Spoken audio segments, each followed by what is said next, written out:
Assalamualaikum warahmatullahi wabarakatuh. Perkenalkan saya Dihayu Rahmawati dengan NIM 228032410018 dari kelas A Pendidikan Akuntansi angkatan 2022. Di sini saya akan menjelaskan sebuah materi tentang jurnal penyesuaian perusahaan jasa untuk memenuhi eh, tugas mata kuliah media pembelajaran akuntansi.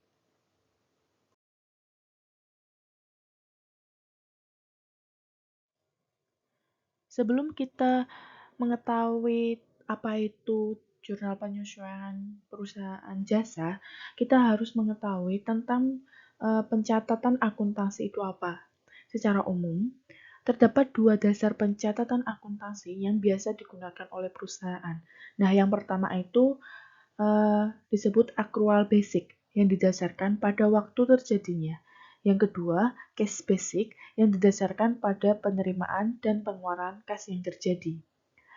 Apabila perusahaan menggunakan dasar waktu terjadinya transaksi, maka bisa saja terdapat beban yang belum dibayar atau mungkin beban yang dibayarkan adalah beban untuk periode berikutnya.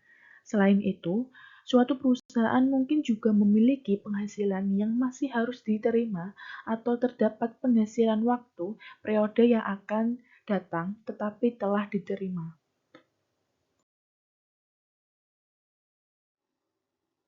Bagian ketiga ini kita akan belajar mengenai pengertian jurnal penyesuaian. Selain kita akan belajar tentang pengertian jurnal penyesuaian, kita akan juga belajar apa aja sih tujuan yang ada di jurnal penyesuaian di suatu perusahaan jasa. Jurnal penyesuaian merupakan jurnal yang digunakan untuk mencatat transaksi keuangan yang belum dicatat dalam nominal yang sebenarnya, sehingga menjadikan saldo akun-akun tertentu dapat menunjukkan jumlah saldo yang sebenarnya. Jurnal penyesuaian ini dicatat pada akhir periode akuntansi sebelum penyusunan laporan keuangan periode tersebut. Tujuan pencatatan jurnal penyesuaian bertujuan untuk menjadikan saldo akun-akun tertentu dapat menunjukkan jumlah saldo yang sebenarnya. Nah, tujuan dari penyusunan jurnal penyesuaian berikut ini. Yang pertama, mengoreksi akun-akun yang telah ada dalam buku besar. Yang kedua, memastikan jumlah setiap rekening akun real, khususnya aset dan utang, agar dalam akhir periode menunjukkan jumlah yang sebenarnya. Yang terakhir, yang ketiga, memastikan jumlah setiap rekening akun nominal khususnya pendapatan dan beban menunjukkan keadaan yang seharusnya diakui. Setelah kita mengetahui pengertian tentang jurnal penyesuaian dan apa aja itu tujuan di suatu jurnal penyesuaian perusahaan jasa, kita pada slide berikutnya akan mengetahui atau belajar mengenai bentuk jurnal penyesuaian.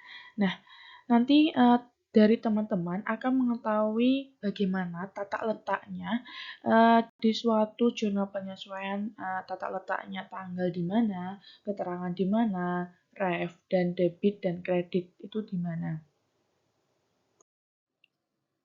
Oke, pasti teman-teman sudah melihat ya di layar tentang gambar 2 itu. Nah, gambar 2 tersebut merupakan bentuk jurnal penyesuaian.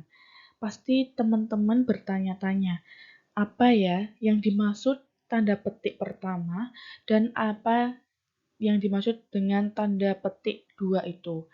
Nah, di sini saya akan menjelaskan apa yang dimaksud atau apa yang harus diisi di tanda petik pertama dan tanda petik yang terdapat dua tanda petik itu. Dan terdapat yang di bawahnya itu terdapat kolom-kolom tanggal, keterangan, ref, debit, kredit. Oke, selanjutnya di sini saya akan menjelaskan mengenai keterangan bentuk jurnal penyesuaian. Setelah teman-teman sudah mengetahui bentuk jurnal penyesuaian itu bagaimana, Di sini saya juga akan menjelaskan mengenai keterangan apa aja yang perlu diisi di jurnal penyesuaian. Nah, di gambar tadi terdapat tanda petik pertama diisi dengan nama perusahaan. Jadi, semisal kalian menemui soal, misalnya soalnya mengenai perusahaan CV Mandiri. Tentunya teman-teman mengisi di tanda petik pertama itu CV Mandiri. Kemudian, terdapat tanda petik 2 diisi dengan tahun periode. Kalau misal CV Mandiri itu periodenya 2022, tentunya teman-teman menulis 2022 juga. Nah, setelah terdapat gambar yang pertama itu sudah diisi, berikutnya yang di bawahnya kita akan menuju kolom-kolom.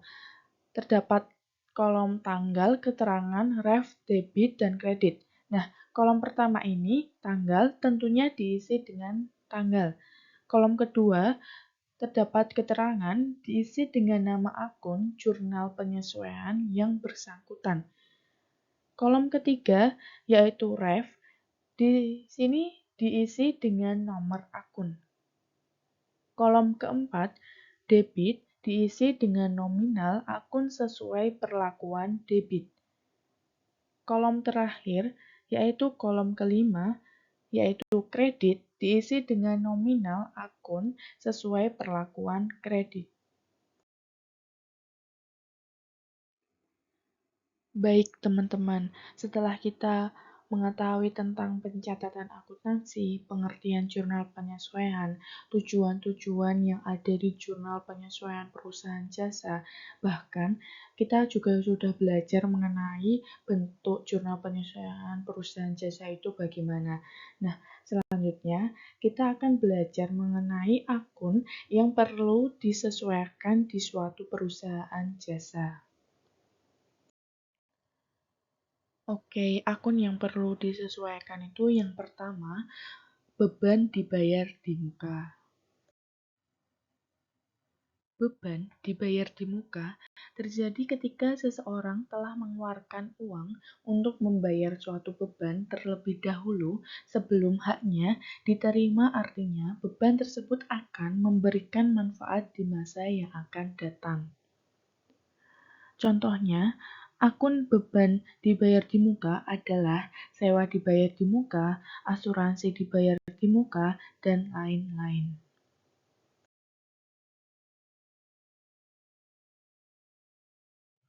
Pencatatan akun beban dibayar di muka ini bisa menggunakan dengan dua cara. Yang pertama, menggunakan pendekatan neraca, yang kedua, pendekatan laba rugi. Cara pertama yaitu dengan menggunakan pendekatan neraca. Dalam pendekatan neraca ini, pencatatan transaksi terjadinya beban dibayar di muka dicatat pada akun aset atau harta atau mendebit akun beban dibayar di muka.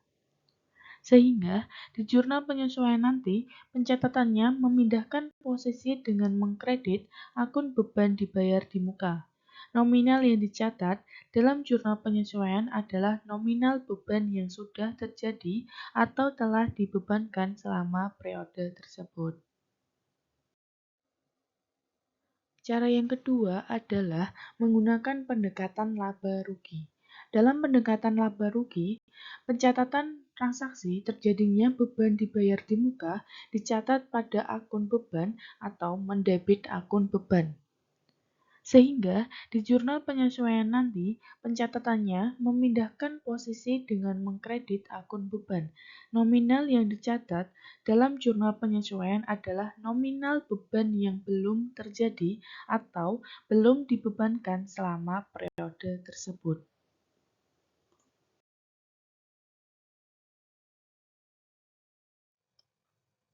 Untuk akun yang perlu disesuaikan yang kedua, yaitu pendapatan diterima di muka. Pendapatan diterima di muka adalah transaksi yang pada mulanya akan dicatat sebagai kewajiban, akan tetapi akan menjadi pendapatan di masa yang akan datang. Pendapatan diterima di muka ini terjadi apabila pendapatan telah diterima dahulu sebelum jasa ditunaikan pada pelanggan.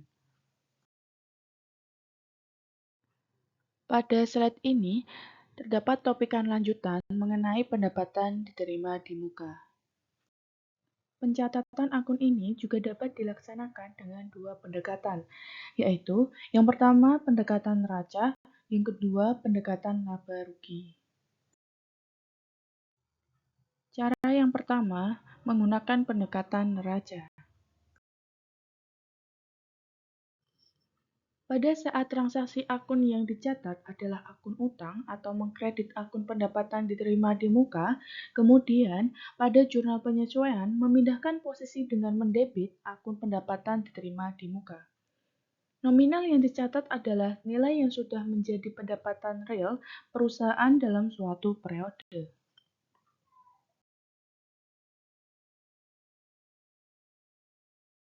Cara yang kedua adalah menggunakan pendekatan laba rugi.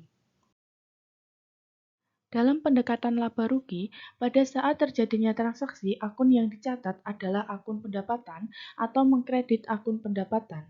Kemudian, pada jurnal penyesuaian, memindahkan posisi dengan mendebit akun pendapatan.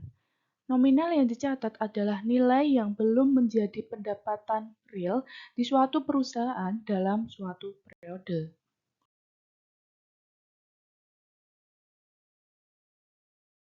Akun yang perlu disesuaikan nomor 3 adalah akun pendapatan yang masih harus diterima. Pendapatan yang masih harus diterima merupakan akun yang muncul ketika penyedia jasa telah memberikan jasa kepada pelanggan, akan tetapi belum menerima haknya berupa pendekatan sampai akhir periode.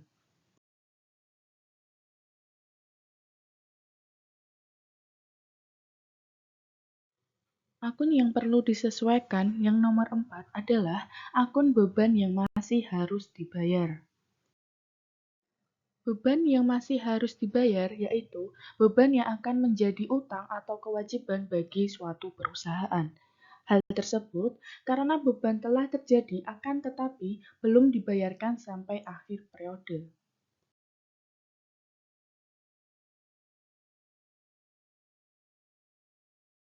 Akun yang perlu disesuaikan yang nomor 5 adalah akun pemakaian perlengkapan. Penyesuaian perlengkapan digunakan untuk menghitung nilai perlengkapan yang masih ada pada akhir periode. Akun yang perlu disesuaikan yang terakhir adalah akun penyusutan aktiva tetap.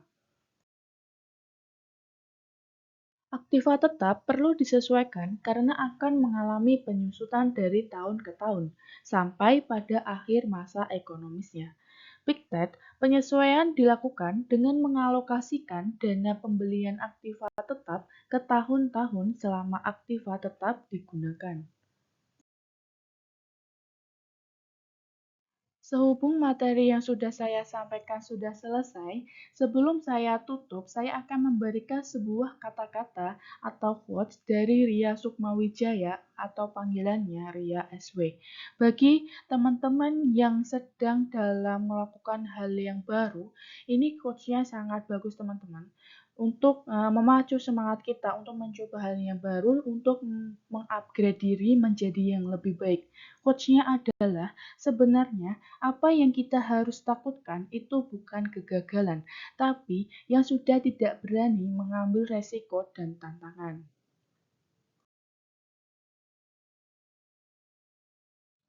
Sekian materi yang sudah saya sampaikan. Semoga materi tadi bisa bermanfaat bagi kalian semua.